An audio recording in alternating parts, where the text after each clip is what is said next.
जो लोग रूहानी तजर्बा रखते हैं वो उस जंग को देख सकते हैं। एक तो वो जंग है जो दुनिया में हम देखते हैं, जो इंसान इंसानों से लड़ते हैं, और एक और जंग है जो आसमानी मकामों में हो रही है, उन कुव्वतों के साथ जंग जो आसमानी मकामों में रहती है।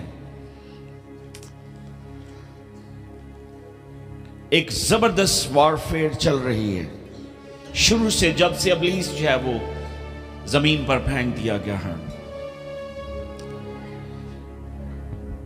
दानियल जब दुआ कर रहा था तो खुदा का मुकर्रब फरिश्ता उसके पास देर से आता है, और वो आकर देर से आने की वजह बयान करता है। और वो वजह ये थी कि किसी कुव्वत ने उसको आसमान पर यानी दूसरे आसमान पर रोक लिया था।